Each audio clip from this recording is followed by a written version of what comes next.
Medieval fiction. I love it. You probably do too. You know, there's that entire mess of politics, the betrayals, assassination plots, the war, convoluted family ties, and, you know, just that incredible world building that's usually in all those stories. Game of Thrones comes to mind. Also Succession, but we're not going to talk about that one today. But when we're looking at anime, there's one that came out not 3 seasons ago that had all of this boiled down into a 23 episode block. Its name was Osama Ranking, or you might know it better as Ranking of Kings. Hi, I'm Bayfond, and I wanted to talk about why you should watch this 60s-esque looking anime and why it's so much more than what the first impression would lead you to believe. And why am I putting such an emphasis on how it looks? Well, I mean, just look at the characters' noses here. This is completely different than what most modern anime look like right now. If anything, I would say like an inspiration is just like the 60s era of maybe like Astro Boy is what the character designs are reminiscent of. But do not believe that this is something that's made exclusively for kids. I made that mistake. The show is dark, so when the blood starts pouring, yeah, you become a little bit shocked. And you notice how I said medieval fiction? Yeah, this isn't an isekai. I know. What a revolutionary concept. I'm not going to talk about a lot of spoilers because since this show caught me by surprise so easily, I want that to happen to you too. So I'll just talk about the things that are going to be common knowledge, I guess. So for starters, we've got our protagonists. First we have Boji. He's our main character. And I guess the best way to put it, he's a character that's as far away from gifted as possible. He was born deaf as well as mute, pretty much making him an outcast. Yes, he was born into the royal family. He's the oldest heir to the throne, but he has no physical strength whatsoever. And when I say Boji's powerless, I mean he can't even pick up a rock by himself, let alone a sword. And since Boji can't increase his physical strength, well, it's really interesting to see what they end up doing that allows him to basically surpass his disadvantages. He's somewhere in his teens, but yet he's still kind of a child. The thing that sets him apart from everyone else is his heart. Boji is pretty much pure of heart and incorruptible. Sure, he can get angry, he cries sometimes, maybe a little bit too much at times, but it's all because he cares, and he cares deeply about every single person. And when I say that, it's so much more. This is kind of like a Superman character without the powers. You see how Superman's always supposed to be good-natured, always trying to help people, no matter what? Yeah, that's Boji. Just being a nice guy surmounts to so much charisma that leads people to just want to follow him.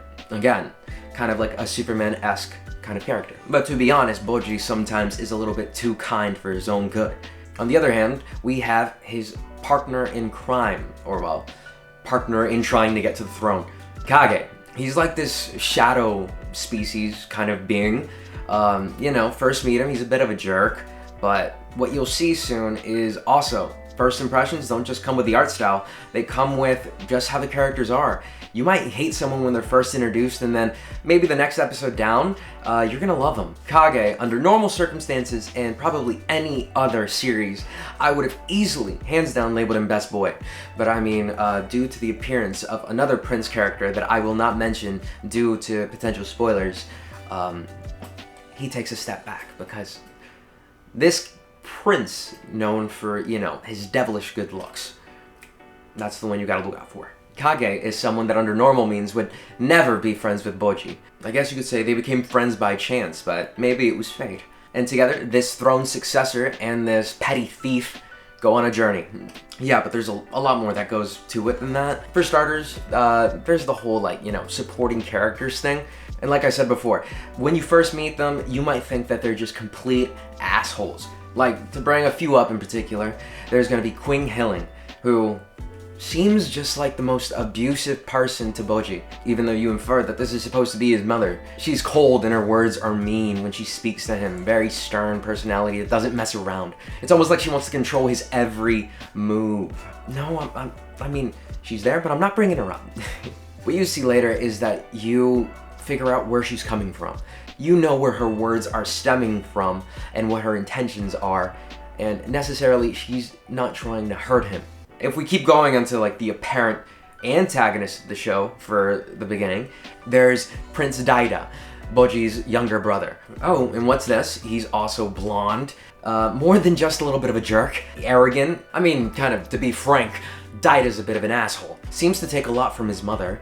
I mean, I don't want to say Joffrey, but connection's there. And again, the character is much more nuanced than just that. It may take a while, but to unravel what he really is pretty interesting to see. Yeah, his route as a character is something that you wouldn't anticipate, but I think it pays off in the end. I guess they got Eren Yeager's voice actor for a reason, you know? Complex characters, they float around. And while we're on the topic of Game of Thrones characters, I guess we've got, you know, budget Jaime Lannister with dumbass over here. Oh, sorry, I meant Domas. I mean, he's just the best at a sword in the kingdom, you know? There's no real connections to it. I mean, definitely not as you watch the show. More and more things start going that makes this connection seem a little bit tighter knit. Oh, and, wait, who's that character that's behind him? That's Podrick, right? And before I forget, MVP shout out to Dorosh, or I think that's how you pronounce his name. This motherfucker tanks every hit that he gets, and he still steps up from it. This guy is just like, you know, the author's punching bag. There's very few characters in anime like that, but he joins that bracket of just people that can take anything. And some things to note that just elevate the storytelling in the show are the world building. I'll keep saying that quite a lot, but it's true. This is a show that I voluntarily want more backstory to each of the characters. Where they're all coming from is a logical progression to where they are now. And like a jumbled up puzzle piece, all of these character stories intersect with each other.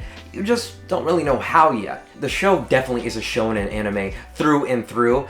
It just leans a lot more heavily towards the mystery elements of everything. If you're someone that likes answers quick, this isn't the show for you, because you're probably not going to get answers for a good, maybe, who knows, like 18, maybe 20 episodes, depending on what the questions you're asking are. Along the way, you're also going to make a lot more questions too. There's this whole kind of ranking system of kings that we are shown in the beginning, and you're also shown that the king that gets crowned #1 goes mad with power.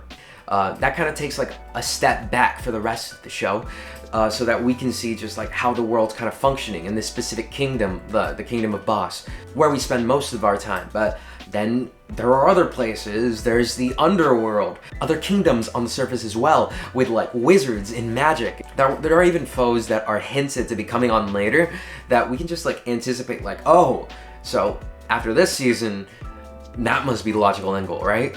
There are so many elements that they can go with the show because the world is just so big. Something that is probably going to get overlooked by a lot of people is the music. And specifically, OP2.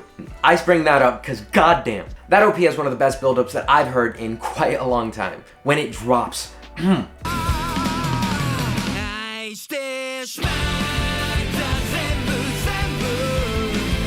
that's perfection. I'm only gonna play like a little snippet of it here. You can see the rest on like Crunchyroll or something.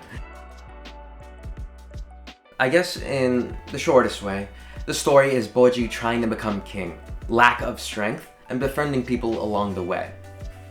Maybe also saving a kingdom, you know, little things like that. I would say the overarching theme of the story is maybe the actual corruption that comes with power, and how the pursuit of power can change someone. We see this through the lenses of several different characters, and it leads to some interesting effects as to why the world is the way it is once they start the show. I'm being extremely vague with what I'm saying. Just know that it's that pursuit of power that affects everyone in even the littlest of ways. The story is also influenced, I think, pretty heavily on not just Game of Thrones, but also a whole bunch of fables. There are magic mirrors, there's immortality, there's giants. The whole entire, like, you know, world from maybe like Grimm's Tales and stuff could just be like thrown into here, and it would probably fit in just fine. Where most people would maybe have a grudge on this show is probably going to be in the finale. And I think that's because some people wanted some characters to have different endings of some sort. I personally was completely satisfied with what we got, and I'm thrilled for a season 2 whenever we get there.